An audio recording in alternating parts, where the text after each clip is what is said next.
Hi everyone, my name is Autumn. I live full-time out of my minivan and my tent in the forest and in the mountains and in the desert, wherever the weather takes us.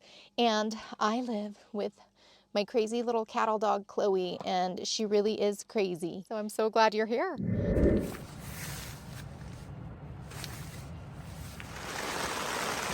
It is raining in the tent. I just want you guys to notice the gorgeous view out the windows and doors. My little love really is adorable, but she has given me multiple gray hairs.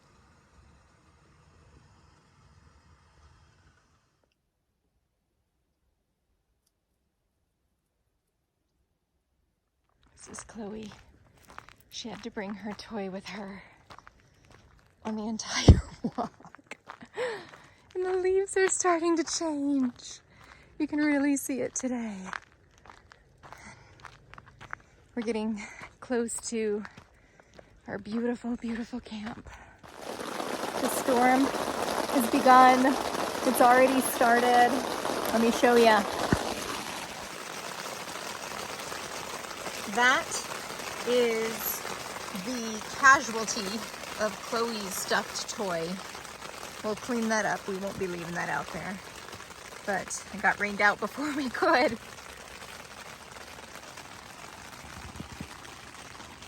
We have a wet dog.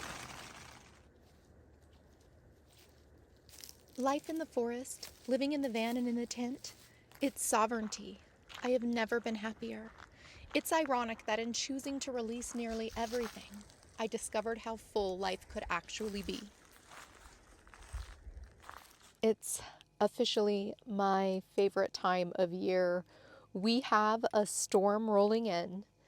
Usually we don't get kind of wild rainstorms in October in this part of the world, but we're getting some pretty crazy rainstorms. I've prepared for mud. I may have to take my tent down if the winds get too intense. They are predicted to be up to 45-mile-an-hour gusts, maybe 50. So we'll see. I'm just going to see how my tent does. I want to learn how it does. Before I became a nomad, I lived in a 2-bedroom, 2-bathroom house with a large living room, a beautifully large kitchen, a giant front yard, a backyard, 2 porches, a 2-car carport, and a shed. And I downsized to live in a car. And I lived in that car for 1.5 years, and I had some storage that I kept in my family's house. Then I got a 27-foot Class C RV and stuff reaccumulated. And then the RV catastrophically broke down and died after living in that for about 1.5 years. And I still have so much stuff. And I just finally put it all in a storage facility. And I still have way too much stuff. So what you're about to see, my goal is to get rid of 75% of that. How am I a free-spirited nomad who has that much stuff? All right, that's my storage. Still a lot. I will be getting rid of that, but I gotta do a review on it first. I do not give it a thumbs up. It's a solar panel. A tire I wish I didn't need to buy up in Alaska. I'm also gonna be donating this, some books to Bob, these to a friend who's gonna take them to Mexico. They're an MPPT charge controller. Anyway, and my remaining 5-inch high density memory foam. A bunch of boxes, empty. Will I donate those? Probably eventually. Reflectix, power stations. Oh boy. Initially, I was marveling at the beauty of the forest. It was so fragrant in the rain. It was so nice and clean. Well, I didn't realize that I was just about to get stuck in the mud for 8 days. We are so stuck. I found those levelers out here. I was gonna take them into town and donate them. But look at this. Look at that. I am so unbelievably stuck. And trying to get out just was a lot of wheels spinning. I know that's not good for the vehicle. All right, we're gonna give this a try. It stopped raining. The Mud has hardened already a little bit. That's the nice thing about Arizona. It's a very dry state. So honestly, I am not giving this a lot of confidence. I'll be back. Yeah, that did not work. We only got more stuck. I have to accept this, and it could be a lot worse. I'm not in an accident. I'm not in a flash flood, but I am stuck and I'm off level, and this, oh God, this sucks. Chloe's being my wing gal. She just wants to play, but keeps getting wet. This little break in the rain. Yeah. I have to decide if we're going to sleep in the van or the tent. It's just, it's so off level. Well, switching my power stations. This all started because my Jackery is old and it is not holding a charge like it used to. I've had it for 3.5 years, and I took it to my folks' house to plug into the AC outlet because I didn't have my generator with me because I'm building a generator box. I took the Jackery to their house to charge, and then I came out to my campsite just to do some work. Tried not to park in the soup of mud. So then I thought, let me go on the pine needles, because the pine needles, it did not seem nearly as squishy. I didn't feel like I sunk as much in it. Oh, but it's squishy underneath. And then I just couldn't get out. I couldn't, like, once I was in, I was in. Ugh. And, God, this is heavy. Power stations are heavy, my friends. Power is the most difficult part of the nomadic life, I found, for me.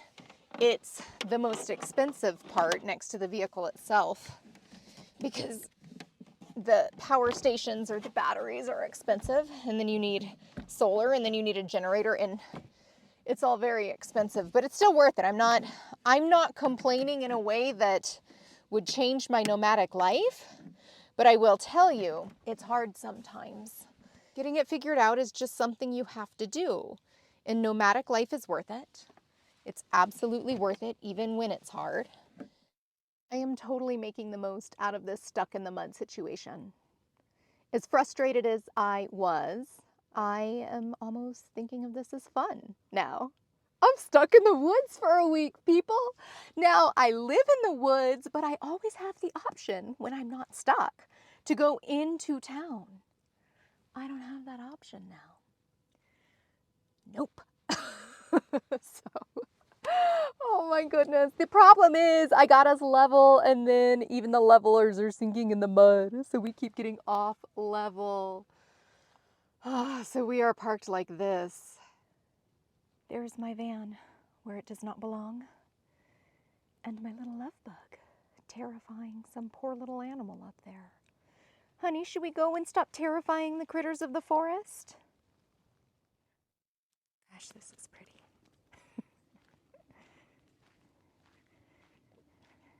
It's like a perfect campsite to me. It has a little swing that somebody left behind. Unfortunately, it has a toilet somebody left behind too. Stop doing that if you happen to do that. Clean up after yourselves. This is absolutely beautiful. I can just imagine parking right in here. Wouldn't get great solar because it's so shaded. Be lovely in the summer heat, right? So pretty. Whew, I am huffing and puffing, walking along this ridge. No trail, just meandering through the forest. Probably shouldn't meander too much further. Can't get too lost out here. I just came across this. It's so pretty. We've come across this ridge. I didn't know where this walk would lead us because we are not following a trail. I know the area enough to not get too lost. I wouldn't do this in random wilderness. But here, I know it, even though I've never been here. But I know this spot well enough. It looks like there was a fire. It was a picture-perfect van life evening. candlelight glow, misty rain, and a butane heater slowly giving us carbon monoxide poisoning, despite double the recommended venting.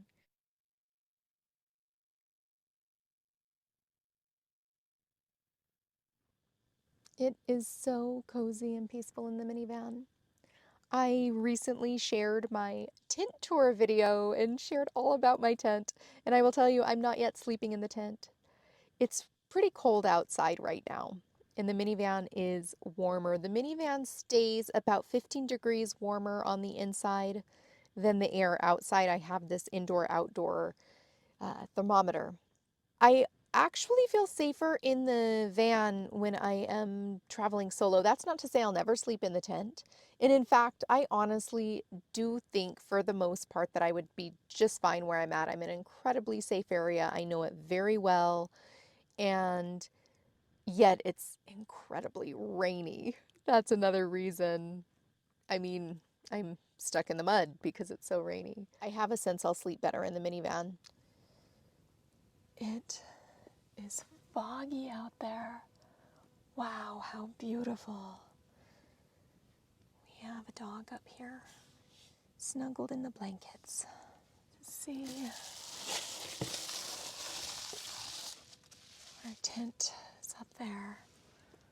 Wow, how mystical, magical.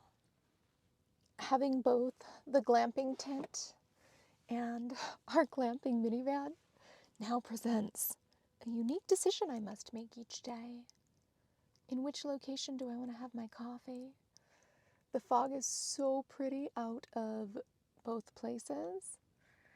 Chloe's deep asleep, and I kind of feel like listening to some podcasts and maybe watching a few VanLife or TentLife YouTube videos. So I'm gonna let Chloe sleep.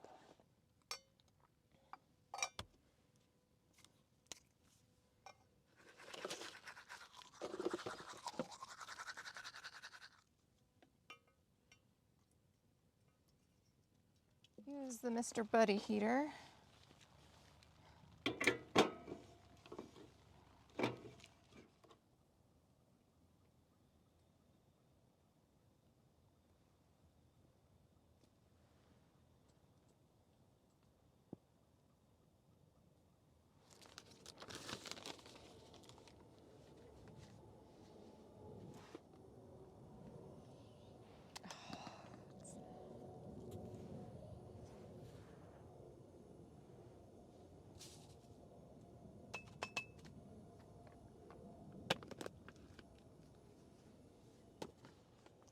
I can't believe I got my van stuck in the mud so deep in the forest.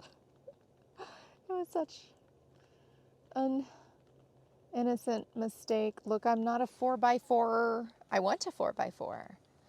But it made logical sense to my mind as the texture underneath my feet where I was parking was much soppier than the spongy, very light texture where I did not sink on the pine needles. But I guess I'm like 150 pounds. The van is like about 5,000. So there is that.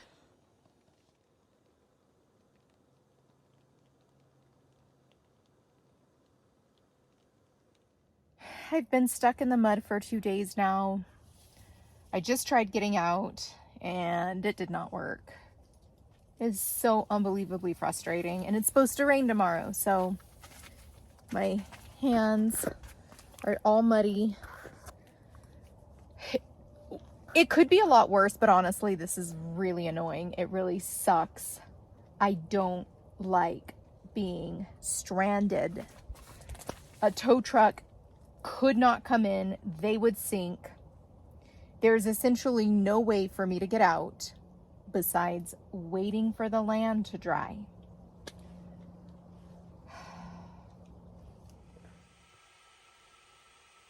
The best cure for the frustration of being stuck in the mud? A second dose of carbon monoxide.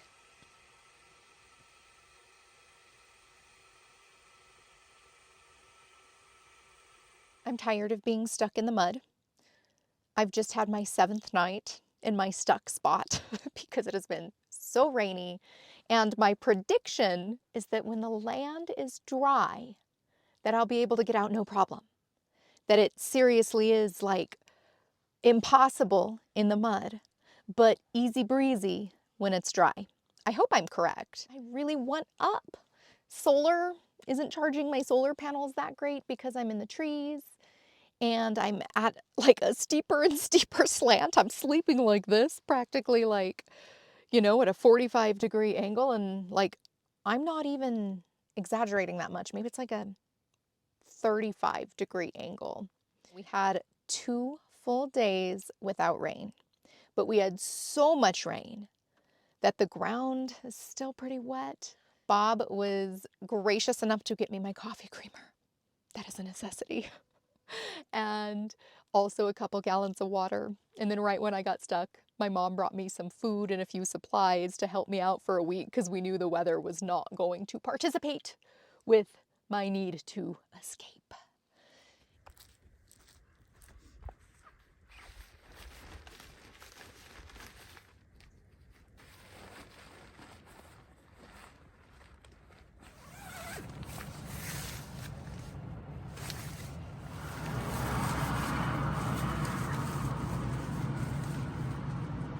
To head back down the hill to my van to get my tea thermos, to get some things for editing and recording, and yeah, oh, and some food. I'm hungry.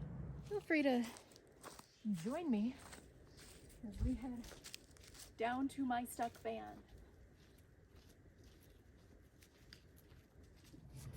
You know what I realized I didn't show last time, my first tent tour, is how lovely it is to stand.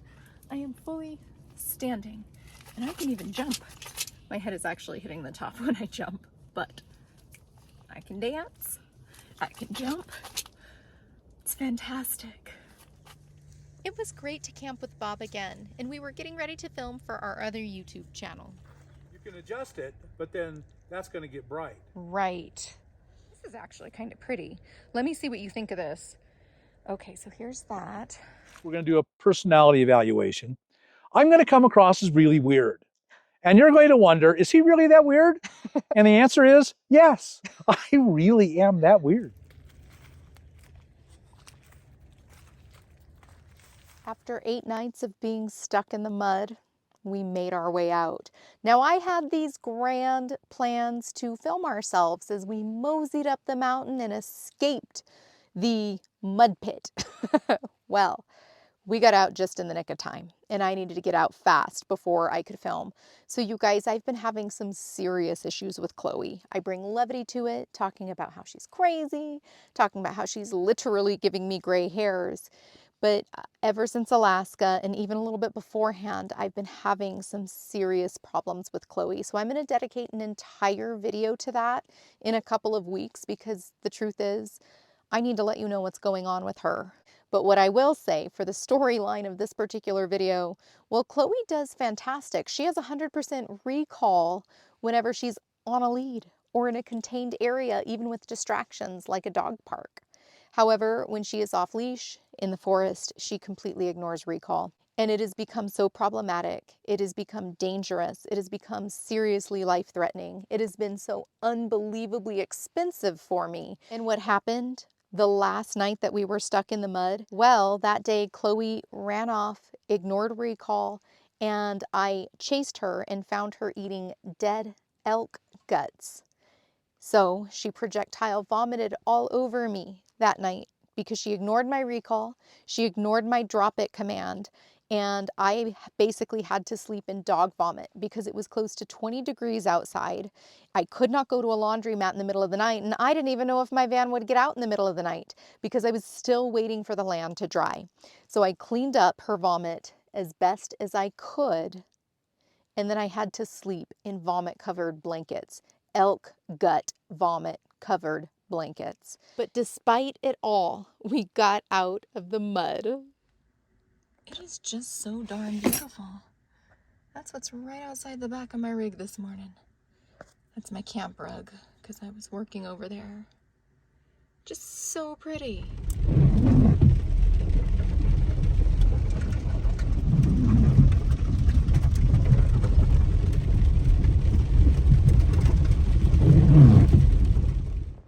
As the days went by, the autumn colors started getting more and more beautiful.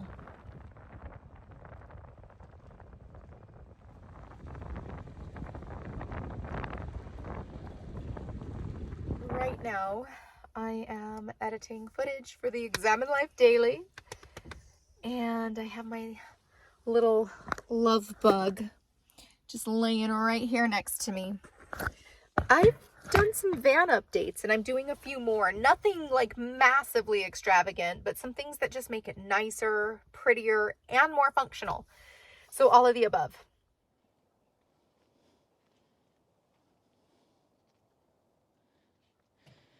I just want you guys to notice the gorgeous view out the windows and doors. We are in the peak of fall season. We've got the tent over there. And there's just a few changes. That lantern is a wonderful addition. I ordered a second one because it's just so perfect. It gives a beautiful yellow firelight glow. I no longer stack the cushions. Actually, all of the blankets are made up under here, and I got a chaise lounge cover to keep it basically organized, and that way the blankets don't get all messed up every single time I sit and move around. That box right there was a square. I found one that's round, and that just was overall better for the feng shui. Otherwise, practically many things are the same. I am going to change the curtains here soon, have a curtain system that is just going to work so much better. Chloe has a new bed, so her bed is kind of oversized, but she loves the cushions all on the three sides there, so she looks super cute and cozy at night. This looks practically identical. Now, it's a little bit different here, and while I maybe loved the look of the stacked cushions that I had in the chaise lounge, so to compare that, you can see that right here. This is just flat 5-inch high density memory foam with a bed made. I have all the blankets made up, and that way I am only making the bed one time per day. So I just love my minivan glamper. It's perfect. I do sleep in here, and I thought I might sleep in the tent, and I know I will at different points in time. Right now the tent is like the office and the living room, but I don't sleep in it because it's really cold is the main reason, and it's warmer in the minivan. When Bob was here with me, I thought, well, I definitely feel safe, safety in numbers in terms of just security, but it was so cold that I still chose to sleep in the minivan. However, I do plan to sleep in the tent at different points in time, usually when I'm camped with others. And until then, I just use it for its gorgeous, absolutely perfectly gorgeous living room, office, and day lounge. So I'm extremely, extremely in love with my setup, the whole thing. I just think it's absolutely perfect. Thank you for watching. Our footage is still going to be oscillating between our current van life and tent life here in the forest, as well as our Alaska series. I took so much footage over the summer. I still have like 5 or so videos left of the Alaska series. Also, be sure to turn on notifications. I don't have a set posting schedule at the moment, so videos just will go up when they're ready. Thanks so much for watching. Do subscribe, and we will see you next time. Bye-bye.